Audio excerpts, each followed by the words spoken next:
Ils n'étaient pas venus à Paris, Bordeaux, Toulouse pour en découdre avec les forces de l'ordre.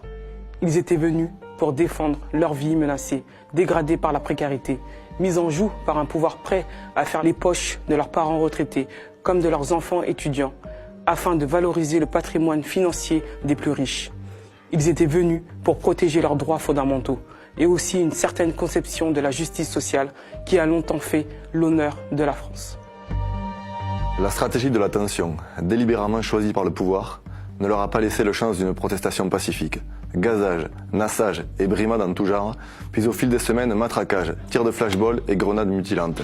Pour la première fois de leur existence, beaucoup de gilets jaunes ont été confrontés à des brutalités policières indignes d'une démocratie, que des organisations comme Amnesty International ont elles-mêmes dénoncées.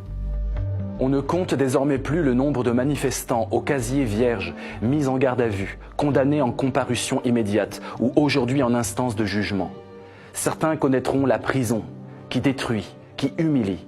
D'autres ne retrouveront jamais d'emploi. Un grand nombre d'entre eux verront leur vie brisée à jamais. Nous ne pouvons accepter qu'une protestation contre une politique massivement rejetée par la population détruise ainsi des êtres pris pour bouc émissaire.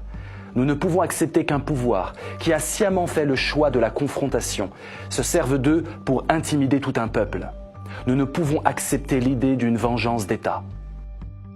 C'est pourquoi nous appelons le président de la République, Emmanuel Macron, et son Premier ministre, Édouard Philippe, à mettre à l'ordre du jour une loi d'amnistie en faveur des hommes et des femmes aujourd'hui persécutés, mis en examen ou détenus pour avoir participé à ce mouvement social d'ampleur historique. C'est pourquoi nous appelons dès aujourd'hui à l'arrêt des procédures en cours, à l'effacement des peines prononcées et à ce qu'une réponse enfin politique et pas seulement sécuritaire et judiciaire soit donnée aux événements hors du commun que la France est en train de vivre. Une telle amnistie est prévue par l'article 133-9 du Code pénal et légitimée par la tradition française.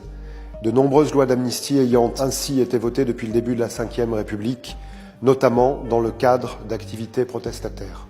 Un tel geste serait seul en mesure de commencer à rendre au pays l'apaisement qu'il ne saurait retrouver sur fond de persécution pour l'exemple. Nous ne reprendrons pas le cours de nos vies, disiez-vous, Monsieur le Président, le 10 décembre 2018. Nous ne reprendrons pas le cours de nos vies tant que nos concitoyens n'auront pas pleinement retrouvé la leur.